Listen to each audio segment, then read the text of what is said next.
Hello friends, welcome to study कर। मैं हूं आपका दोस्त प्रभाकर। डेली करंट अफेयर्स में आज हम 25 जनवरी 2023 के मोस्ट इंपॉर्टेंट करंट अफेयर्स को डिस्कस करेंगे। तो आप इस लेक्चर को बहुत ही ध्यान से लास्ट तक जरूर देखिएगा। लास्ट में आपसे एक क्वेश्चन पूछा जाएगा जिसका आंसर आपको कमेंट बॉक्स में जरूर देना है। पहली बार अगर आप स्टडी कर पर आए हैं तो इसे सब्सक्राइब करें और बेल आइकन भी दबा लें, जिससे आपको समय पर सबसे पहले नोटिफिकेशन मिल सकेगा। दोस्तों, हमारे जितने भी सोशल मीडिया प्लेटफॉर्म हैं उन पर भी आप हमसे जुड़ जाइएगा। उनका लिंक डिस्क्रिप्शन बॉक्स में दिया गया है।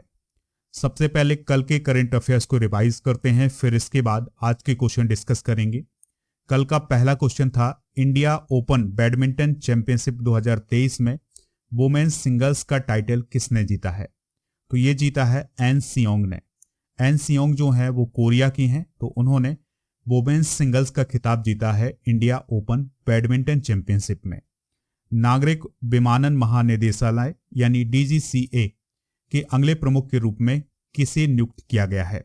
तो विक्रम देवदत्त को नियुक्त किया गया है। दोस्तों याद रखिएगा, जो नागरिक उड्डयन मंत्री हैं वो कौन है? ज्योतिरादित्य सिंधिया हैं।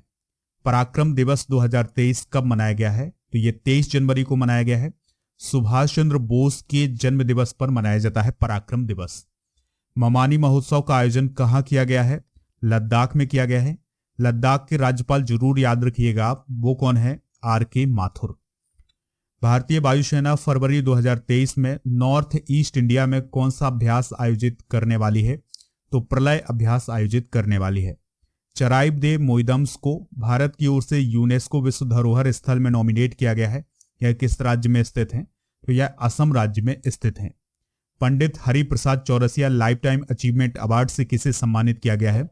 प्रभा अत्रे जी को सम्मानित किया गया है। यह एक प्रसिद्ध गायिका हैं। इन्हें 2022 में पद्म विभूषण से सम्मानित किया गया था। ठीक है। किस राज्य या केंद्र शासित प्रदेश की पुलिस ने साइबर कांग्रेस पहल को लॉन्च किया है? तेलंगाना पुलिस ने।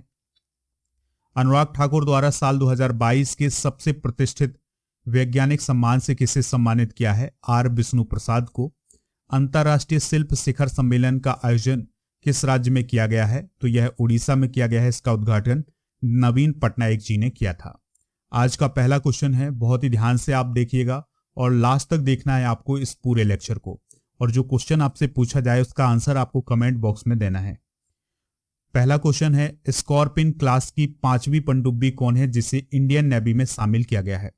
तो दोस्तों इसे भारतीय नौसेना में अभी शामिल किया गया है। उसका नाम है आईएनएस बागीर। ठीक है। तो आईएनएस बागीर नाम की जो पनडुब्बी है उसे इंडियन नेवी में शामिल किया गया है और इसको मुंबई के नेवल डॉकयार्ड पर शामिल किया गया है, यानी कमीशन किया गया है। शामिल करने का मतलब होता है दोस्तों कमीशन करना, और इसको कमीशन किसने किया है? नौसेना अध्यक्ष एडमिरल आर हरि कुमार ने। दोस्तों अगर हम आईएनएस बागीर की बात करें तो इसकी जो पानी के भीतर रफ्तार है वो है 40 किलोमीटर प्रति घंटा और पानी के ऊपर जो इसकी रफ्तार है वो है 20 किलोमीटर प्रति घंटा।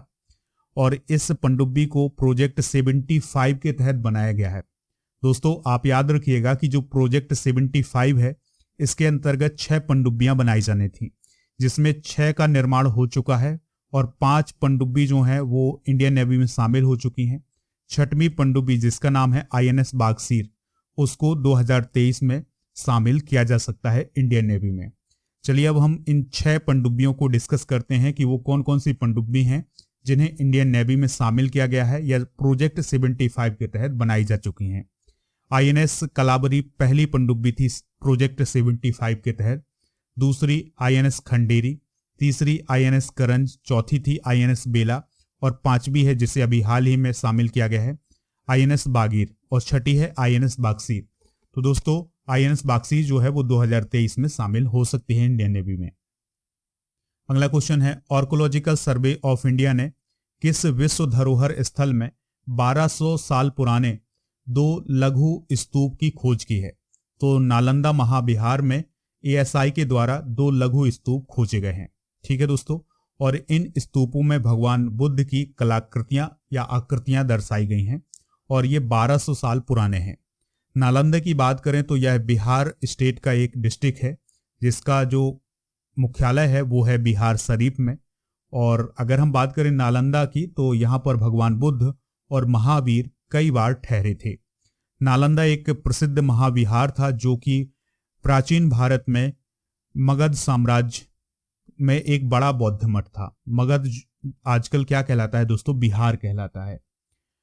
दोस्तों बात करते हैं आर्कोलॉजिकल सर्वे ऑफ इंडिया की यानी ASI की। तो यह संस्कृति मंत्रालय के अंतर्गत काम करता है। स्थापना हुई थी इसकी 1861 में। हेडक्वार्टर कहाँ है? नई दिल्ली में है। इसका काम होता है जो प्राचीन स्मारक होते हैं, पुरातत्वीय स्थल होते हैं और जो अवशेष होते हैं उनका रख रखाव करना। इसके संस्थापक कौन थे? Alexander Cunningham. और इसके वर्तमान महानिदेशक कौन है? वी विद्यावती। दोस्तों आपके लिए एक इन्फॉर्मेशन है कि अगर आप मध्य प्रदेश की किसी भी एग्जाम की तैयारी कर रहे हैं या फिर SSC, बैंकिंग, किसी भी एग्जाम की तैयारी कर रहे हैं तो उसके लिए मॉक टेस्ट हमारे ऐप पर उपलब्ध हैं। और आप जो ये करंट अफेयर्स देख रहे हैं इसका भी PDF आपको हमारे ऐप पर मिलेगा। तो सबसे पहले आप ऐप डाउनलोड करें। अगर आप मॉक टेस्ट ज्वाइन करना चाहते हैं तो ये हिंदी और अंग्रेजी दोनों माध्यम में आप ज्वाइन कर सकते हैं। और अगर आपको डिस्काउंट चाहिए तो आप मेरा कूपन कोड यूज करिएगा PS100, आपको डिस्काउंट मिल जाएगा। अगला क्वेश्चन है, सभी जनजातीय लोगों को बेसिक डॉक्यूमेंट प्रदान करने वाला देश का पहला जिला कौन बना है? तो वो बना है वायनाड। तो वायनाड जो है वो केरल का एक डिस्ट्रिक्ट है और इस डिस्ट्रिक्ट में जितने भी जनजातीय लोग हैं उनको बेसिक डॉक्यूमेंट प्रदान किए गए हैं। बेसिक डॉक्यूमेंट का मतलब है दोस्तों आधार कार्ड, राशन कार्ड, इस प्रकार के जो बेसिक डॉक्यूमेंट होते हैं उनको प्रदान करने वाला पहला जिला बना है। इसके लिए दोस्तों एक अभियान चलाया गया था जिसका नाम था अक्षय विग कैंपेन फॉर डॉक्यूमेंट डिजिटाइजेशन। तो इस कैंपेन के तहत ये काम किया गया है और इसमें 64,670 लोगों को लाभ पहुंचाया गया है। दोस्तों यह अभियान नवंबर 2021 में शुरू हुआ था। इससे पहले अभी हाल ही में 14 जनवरी 2023 को केरल के कोलम जिले को संविधान साक्षर जिला भी घोषित किया गया था। दोस्तों केरल करंट अफेयर्स को भी डिस्कस कर लेते हैं। अभी हाल ही में केरल विश्वविद्यालय यूथ फेस्टिवल में ओवरऑल चैंपियनशिप रहा है। मनरेगा श्रमिकों के लिए पेंशन प्रदान करने के लिए केरल ने कल्याण बोर्ड का अभी हाल ही में गठन किया है। केरल देश का पहला पूरी तरह से डिजिटल बैंकिंग वाला स्टेट बना है। केरल में विश्व का पहला ताड़ के पत्तों का पांडुलिपि संग्रहालय शुरू किया गया है। केरल के जो चीफ मिनिस्टर हैं पिनाराई विजयन, तो उनके द्वारा केरल के कन्नूर में भारतीय पुस्तकालय कांग्रेस का अभी हाल ही में उद्घाटन किया गया था। केरल के गवर्नर कौन है? आरिफ मोहम्मद खान हैं। चीफ मिनिस्टर हैं पिनाराई विजयन।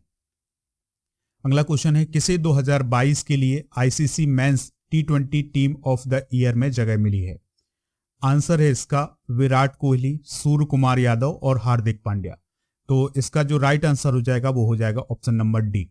देखिए हुआ क्या है कि अभी हाल ही में ICC के द्वारा 2022 की सर्वश्रेष्ठ T20 team of the year चुनी गई है। यानी 11 T20 प्लेयर चुने गए हैं 2022 के। ठीक है दोस्तों, तो इसमें जोस बटलर जो हैं वो कैप्टन चुने गए हैं। इसके अलावा भारत की तरफ से विराट कोहली, सूर्य कुमार यादव और हार्दिक पांड्या चुने गए हैं इस 11 खिलाड़ियों में। दोस्तों महिलाओं की भी T20 टीम चुनी गई है। उसमें भारत की स्मृति मंधाना, दीप्ति शर्मा, रेणुका सिंह और ऋचा घोष को जगह मिली है। बात कर लेते हैं ICC की। तो ICC का फुल फॉर्म होता है इंटरनेशनल क्रिकेट काउंसिल और ये पूरी दुनिया में क्रिकेट को गवर्न करने वाली सबसे बड़ी संस्था होती है। इसकी स्थापना कब की गई थी? 1909 में और इसका जो मुख्यालय है वो है दुबई UAE में। इसके वर्तमान चेयरमैन हैं ग्रेग बार्कले, CEO हैं जियोफ एलार्डिस। अगला क्वेश्चन है, पुलिस महानिदेशक यानी DGP का पद प्राप्त करने वाली पंजाब की पहली महिला IPS अधिकारी कौन बनी है? तो दोस्तों दो लोग जो हैं वो DGP बनी हैं अभी हाल ही में पंजाब में। तो उनका नाम है गुरप्रीत कौर देव और शशि प्रभा द्विवेदी। तो गुरप्रीत कौर देव और शशि प्रभा द्विवेदी पुलिस महानिदेशक यानी DGP के पद पर पदोन्नत होने वाली पंजाब की पहली महिला IPS अधिकारी बनी है। दोस्तों ये इंपॉर्टेंट पॉइंट है, इसे आप नोट कर लें। गुरप्रीत की बात करें तो दोस्तों वह पंजाब की पहली महिला IPS ऑफिसर हैं।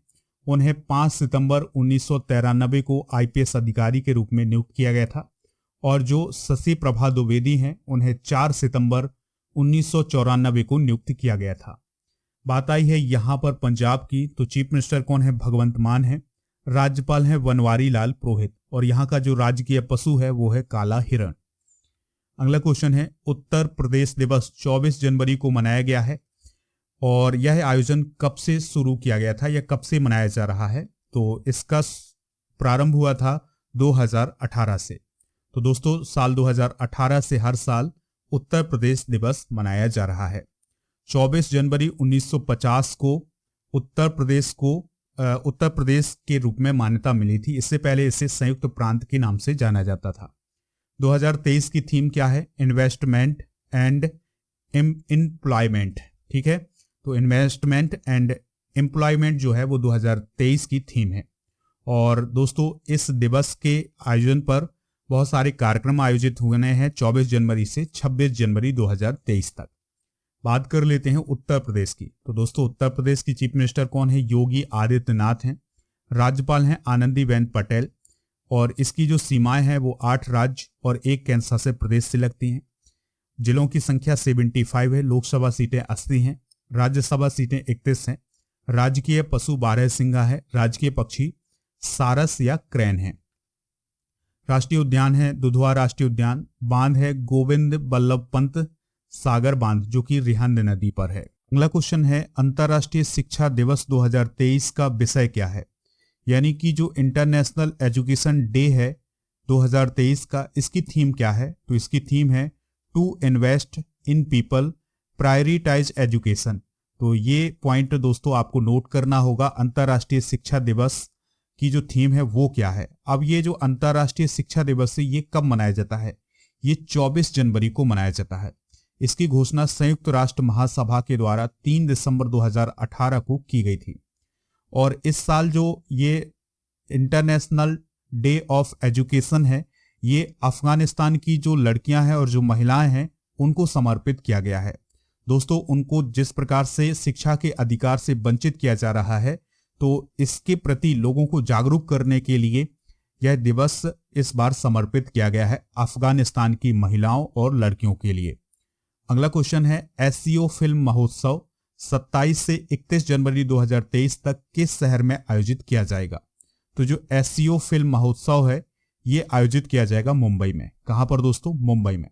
एससीओ मतलब होता है दोस्तों संघाई कोऑपरेशन ऑर्गेनाइजेशन या संघाई सहयोग संगठन भी बोलते हैं। तो इसका जो फिल्म महोत्सव है ये मुंबई में आयोजित किया जाएगा सूचना और प्रसारण मंत्रालय के द्वारा। दोस्तों एससीओ फिल्म महोत्सव का आयोजन एससीओ में भारत की अध्यक्षता के दौरान हो रहा है। यानी कि इस साल जो है 2023 में भारत एससीओ की भी अध्यक्षता कर रहा है। इसके अलावा G20 की भी अध्यक्षता कर रहा है और एससीओ की भी अध्यक्षता कर रहा है। तो एससीओ की अध्यक्षता के अंतर्गत ये फिल्म महोत्सव आयोजित किया जा रहा है। तो इसमें जो एससीओ के सदस्य होंगे उनकी सभी फिल्में जो हैं, जो इंपॉर्टेंट फिल्में हैं जो इसके लिए चुनी गई हैं, उन फिल्मों को यहां पर प्रदर्शित किया जाएगा। बात कर लेते हैं एससीओ की। तो इसे संघाई कोऑपरेशन ऑर्गेनाइजेशन के नाम से जाना जाता है और इसकी स्थापना 15 जून 2001 को हुई थी। मुख्यालय बीजिंग चीन में है। इसके 8 सदस्य देश हैं, चाइना, इंडिया, कजाकिस्तान, किर्गिस्तान, रूस, पाकिस्तान, तजाकिस्तान और उज्बेकिस्तान। दोस्तों भारत और पाकिस्तान 2017 में एससीओ में शामिल हुए थे। अगला क्वेश्चन है, यूथ 20 ग्रुप की पहली बैठक 6 से 8 फरवरी 2023 को किस शहर में होगी? तो याद रखिएगा इसकी जो पहली बैठक है वो होगी गुवाहाटी में। तो असम में यानी गुवाहाटी में ये बैठक आयोजित की जाएगी यूथ 20 की। ठीक है, तो यूथ 20 की पहली बैठक गुवाहाटी में आयोजित की जाएगी और इस बैठक में दुनिया भर के 250 से अधिक प्रतिनिधि शामिल होने वाले हैं। इसके अलावा 12,000 से अधिक कॉलेज और विश्वविद्यालय के जो छात्र हैं वो शामिल होने वाले हैं। ठीक है, तो यह यूथ समिट है और यह जो समिट है दोस्तों ये G20 के अंतर्गत ही किया जा रहा है। India's knowledge supremacy the new dawn नामक पुस्तक के लेखक कौन है? तो इसके जो लेखक हैं वो हैं डॉक्टर अश्विन फर्नांडीज। कौन है? डॉक्टर अश्विन फर्नांडीज। तो इसको अभी हाल ही में केंद्रीय शिक्षा मंत्री धर्मेंद्र प्रधान ने लॉन्च किया है। 2023 की जो प्रमुख पुस्तकें रही हैं चलिए उनको भी डिस्कस करते हैं। कोचिंग बियॉन्ड पुस्तक को आर कौशिक और आर श्रीधर ने लिखा है। जादूनामा अरविंद मंडलोई ने।